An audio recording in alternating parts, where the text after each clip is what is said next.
Bienvenue sur Univers H.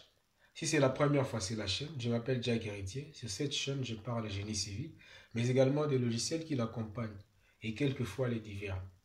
L'objet de cette vidéo, c'est de vous expliquer comment effectuer une coupe, ensuite de l'exporter dans un autre logiciel, grâce au logiciel SketchUp.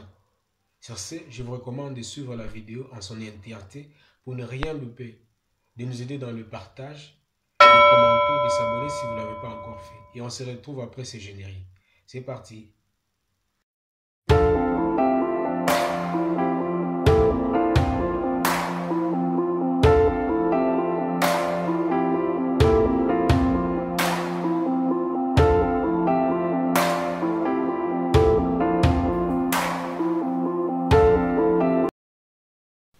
La première des choses à faire, c'est de régler le paramétrage. Pour ce faire, vous allez à l'édition.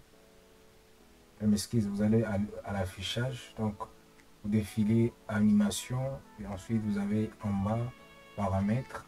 Et donc, vous allez régler le paramétrage des unités. Donc, c'est la première des choses à faire dans les formats. C'est le format décimal. Ici, j'aimerais que ça soit en centimètres. Comme c'est déjà là, on garde toujours. Et nous allons régler aussi la précision. Rentrer la virgule au niveau des surfaces, les centimètres carrés, volume, centimètres cube. Donc on vient de résoudre la question liée au paramétrage. Donc on peut poursuivre avec notre exercice qui consiste à réaliser des coupes, ensuite de l'exporter vers AutoCAD. Donc c'est simple. Donc ici nous avons l'outil donc pour faire afficher tous les outils. Donc c'est simple, c'est toujours au niveau des affichages. Ici vous avez la barre des outils, donc vous allez cocher ce qui vous sera important. Par exemple ici nous avons besoin des bacs à sable, des balises là. Donc ici nous avons besoin des grands engins. Donc ça va, ce qui est utilisable pour l'instant c'est ce qu'on va cocher. Donc ici on voit ici que nous avons tout le nécessaire pour pouvoir réaliser notre. Donc pour ce faire nous avons notre projet là, notre projet. Et donc on va utiliser l'outil Orbit pour essayer un peu de se positionner dans une position qui va nous faciliter d'effectuer notre coupe. Donc notre coupe sera à la partie droite de notre projet. Donc on va prendre l'outil qui est là, plan de section. Voilà, nous venons avec. Voilà. Toutefois, on peut orienter en utilisant les flèches, voilà. Et on réalise notre coupe en cliquant dessus. Donc, vous voyez. Et donc, nous allons noter par la suite. Notre coupe sera notée projet église. C'est un exemple, projet église. Coupe AA, projet église. Et c'est limité comme ça, coupe AA, projet église.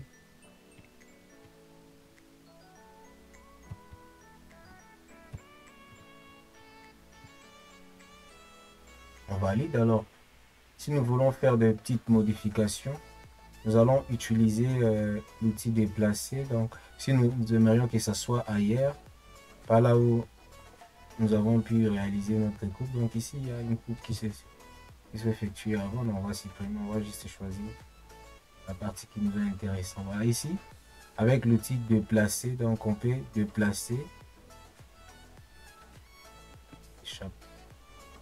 On va juste aller, il faut que ça puisse être en bleu, donc pour avoir la facilité de bien manipuler. Vous voyez, donc si nous voulons par exemple que notre coupe se limite à ce niveau là, donc on peut juste taper à cet onglet si nous voulons que ça soit par exemple à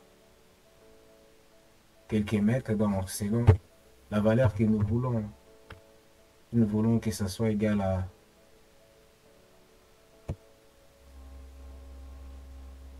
voilà, selon les valeurs que nous allons pouvoir introduire là-bas. Donc ça va respecter ce que nous allons introduire dans l'onglet. Donc cet onglet ça nous aide à taper la valeur que nous voulons, la distance par rapport à l'endroit où la coupe a été effectuée. Donc voilà. Et ensuite, lorsque nous avons pu effectuer comme ça, ce qui nous reste, nous devons faire quelques paramètres très importants, notamment sur l'alignement. Donc, pour ce faire, nous allons d'abord au niveau des affichages ici.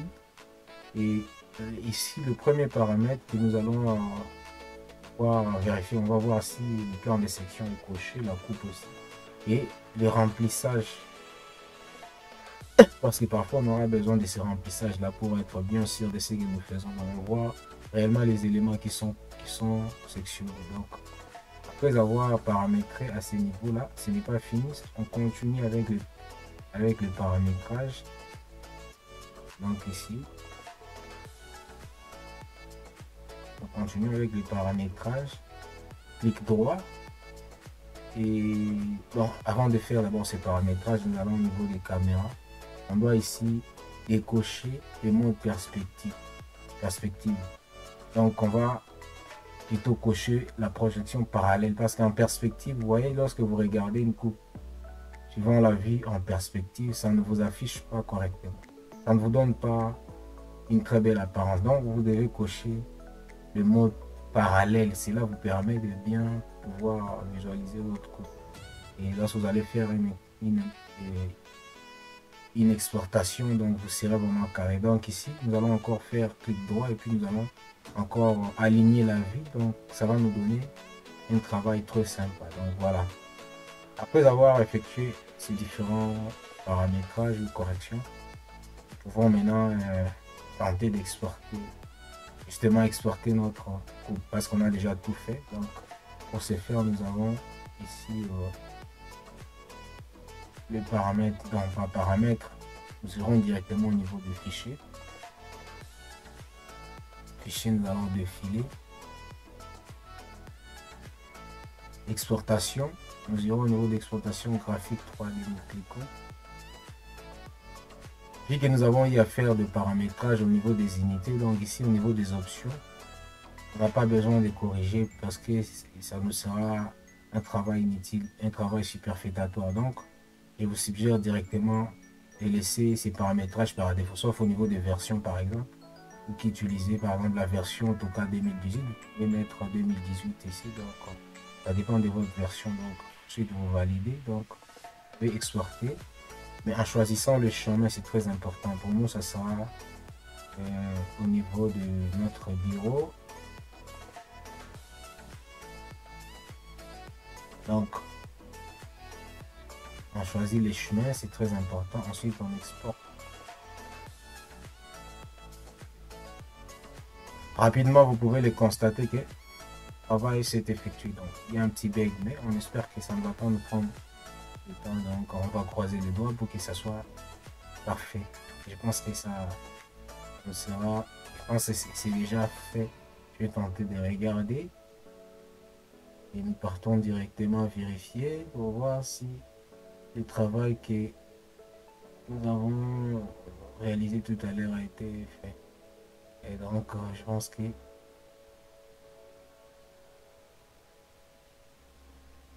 comme vous pouvez le constater, notre coupe vient de se faire exporter. Et donc ce qui nous restera à faire sera de corriger quelques calques et puis de remplir ensuite des suites, parce que ici nous sommes dans un autre logiciel, donc on peut toutefois faire des corrections. Nous avons déjà notre coupe qui est réalisée de l'autre côté.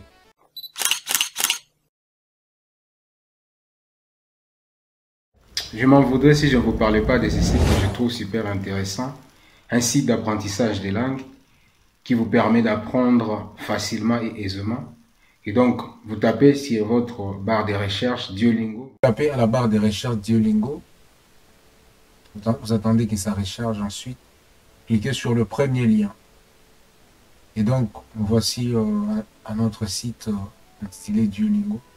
Donc, ce qui est intéressant dans ce site, c'est que vous avez la facilité de pratiquer, parce qu'il y a des sessions de pratique et il y a des notifications lorsque vous allez vous enregistrer. Donc, vous allez créer un code pour ceux qui n'en ont pas. Moi, j'en ai déjà. Voilà pourquoi j'ai la facilité d'accéder directement. Donc, vous avez des notifications qui vous rappellent le moment de faire des pratiques, parce qu'il faut toujours pratiquer, tel qu'on dit en anglais, practice makes perfect. Cela vous permet d'améliorer it helps you to improve your level. Donc, ça vous permet d'améliorer votre niveau. Donc, c'est un site super important. Et surtout, ce qui est encore particulier, c'est que c'est gratuit, moyennant 0 francs. Donc, vous pouvez apprendre facilement. Plus question d'aller dans des centres pour dépenser. Donc, cette année, que ce soit une année de défis pour vous. Pour plus d'astuces, je vous recommande de s'abonner à l'Univers H pour bénéficier des tutos grand complet. Heureuse année à tout le monde.